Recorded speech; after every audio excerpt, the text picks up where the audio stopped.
सुप्रभात प्यारे विद्यार्थियों। मैं विक्रम सर पीडीएस के इस ऑनलाइन ग्रुप में आपका स्वागत करता हूं। इस समय हम लोग हिंदी गद्य साहित्य का इतिहास पढ़ रहे हैं। इतिहास में कल हम लोगों ने गद्य और पद्य के बारे में अंतर पढ़ा था और कुछ चर्चा हुई थी। आज हमको पढ़ना है हिंदी गद्य का स्वरूप।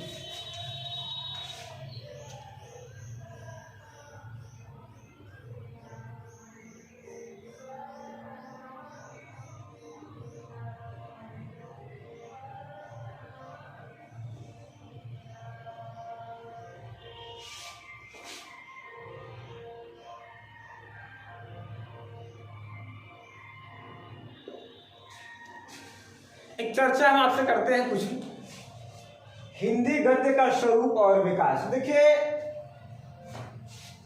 भारत में देखा जाए तो हिंदी गद्य का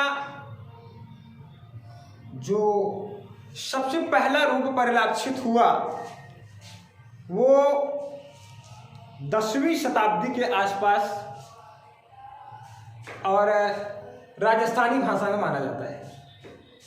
यानी हिंदी गद्य का सबसे पहला स्वरूप कब माना जाता है? 10वीं शताब्दी। कुछ वैज्ञानिकों में इसमें थोड़ा सा मतभेद भी है। कुछ 10वीं शताब्दी से मानते हैं, कुछ 11वीं से मानते हैं। वो दो भाषाएं हैं जिनमें सबसे पहले हिंदी गद्य यानी खड़ी बोली का उद्भव हुआ। सबसे पहला है राजस्थानी भाषा, जिसका उद्भव 10वीं शताब्दी से 11वीं के मध्य। और दूसरी हमारी भाषा है ब्रज भाषा। कौन सी भाषा है? ब्रज भाषा है। और ब्रज भाषा का उद्गम कब माना जाता है? 13वीं से 14वीं शताब्दी के मध्य जो है माना जाता है। कब से कब माना जाता है? 13वीं से 14वीं शताब्दी के मध्य माना जाता है। तो इसका मतलब है, अगर इसको हम अपने शब्दों में समेटें तो इसका मतलब ये हुआ कि हिंदी गद्य का उद्भव ये मान लीजिए कि 10वीं से 11वीं से 13वीं और 14वीं शताब्दी के मध्य में ही हुआ है। चूंकि दो भाषाओं में सबसे पहले इसका परिलक्षित रूप देखने को हमको मिला है। पहली कौन है? राजस्थानी भाषा, जो 10वीं से 11वीं शताब्दी में जिसका उद्गम हुआ। और दूसरी भाषा कौन है? ब्रज भाषा है।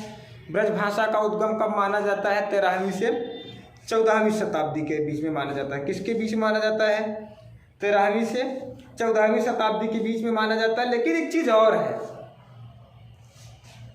हिंदी गद्य का सबसे सही उद्गम देखा जाए तो सबसे ज्यादा विकास हिंदी गद्य ने 19वीं शताब्दी में किया है।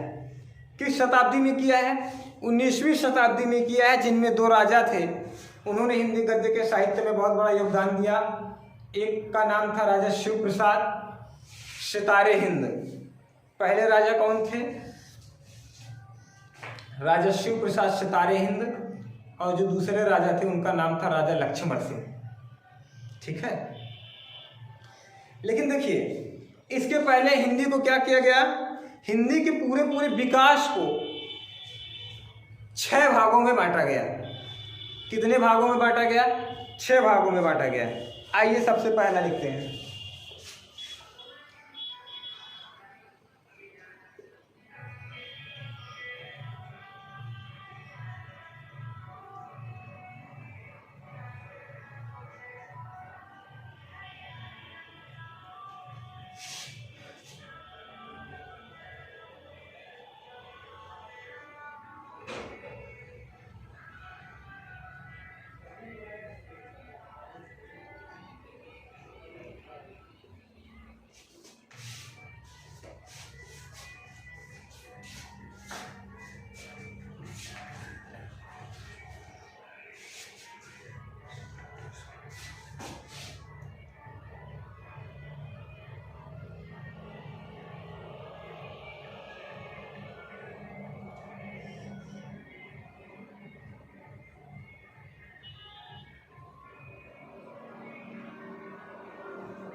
दूसरा क्या है? भारतीय द्वीप।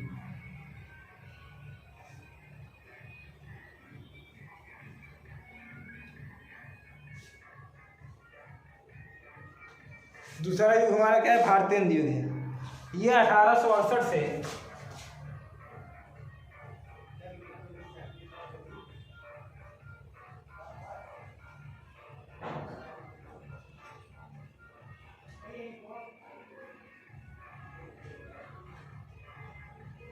1900 तक माना जाता है। तीसरा हमारा है द्विवेदी युग।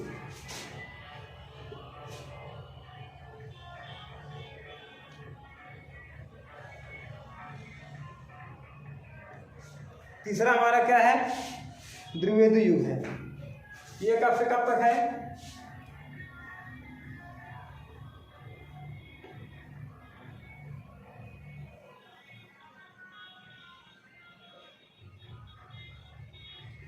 ठीक है। पहला है पूर्व भारतेंद्र युग, दूसरा है हमारा भारतेंद्र युग, तीसरा है द्विवेदी युग, चौथा है शुक्ल युग।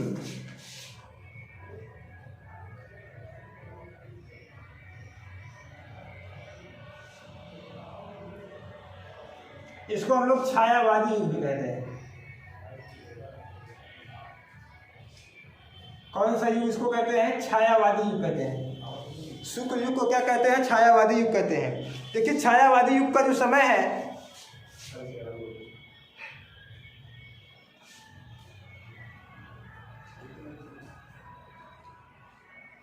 छायावादी युग का जो समय है वो 1922 से 1938 ईस्वी तक है।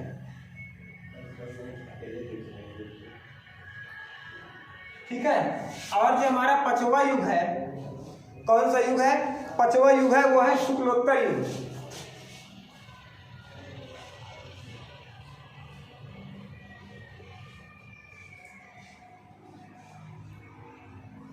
कौन सा युग है, शुक्लोत्तर युग है। इसको हम लोग कहते हैं छायावादोत्तर युग।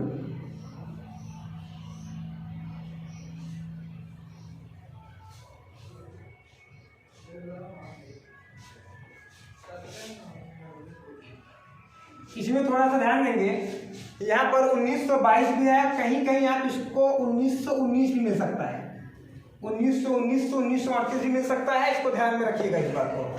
बाकी अगली बात रही शुक्लोत्तर युग की। कौन से युग की, शुक्लोत्तर युग की। तो शुक्लोत्तर युग का उद्भव कब से कब तक माना जाता है, 1338 ईस्वी से 1938 से 1947 तक। ठीक है। अगला वाला है हमारा है छठवां स्वतंत्रोत्तर युग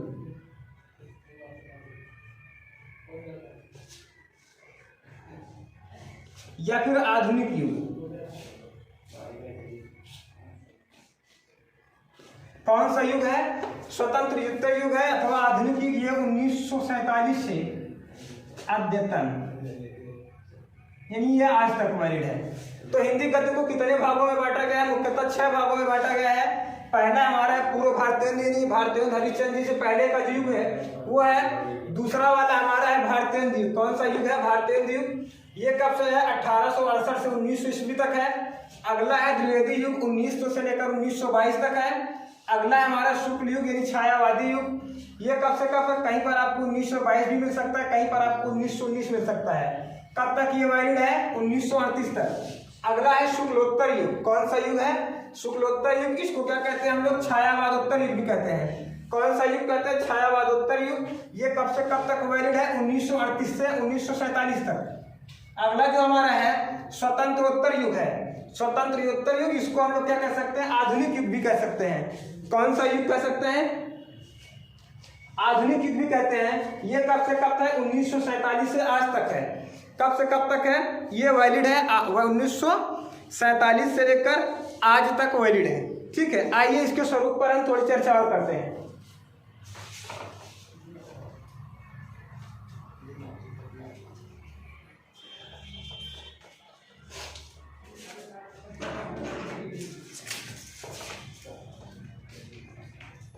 क्या होंगे,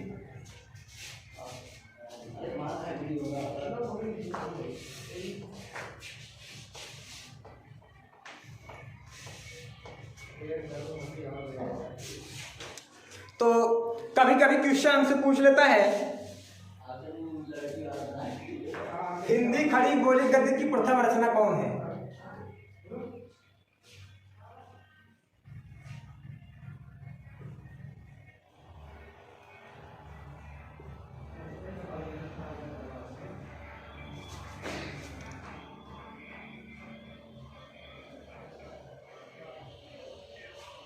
ये कौन सी रचना है? चंद छंद वर्णन की महिमा।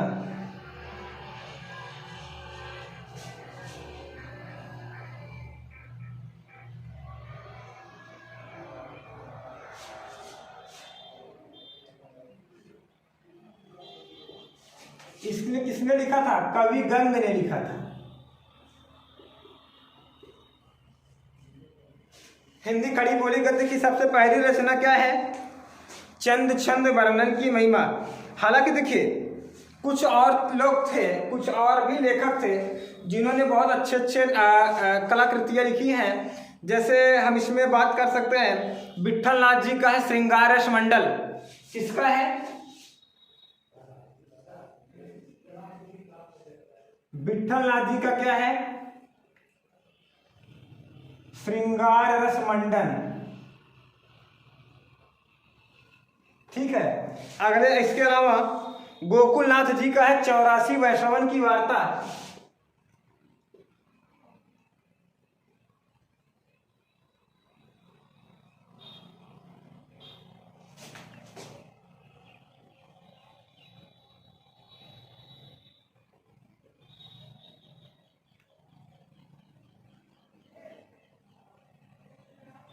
गोकुलनाथ जी की क्या रचना है? 84 वैष्णवन की वार्ता। ठीक है। इन्हीं की एक रचना और है 252 वैष्णवन की वार्ता।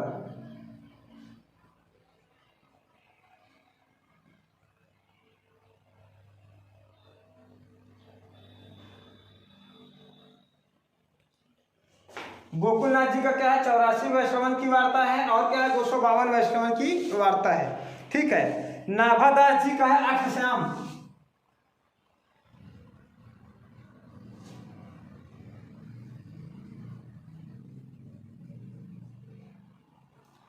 नाभादास जी की क्या रचना है? अष्टश्याम है। वैकुंठ मणि शुक्ल का क्या है?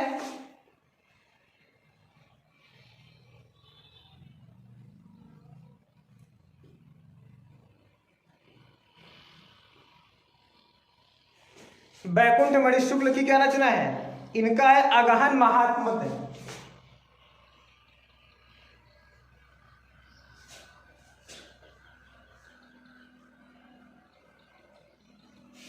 ये किसकी रचना है? किसकी है ये? वैकुंठ मणि शुक्ल की रचना है। ठीक है। एक है लल्लू लाल की है माधव विलास।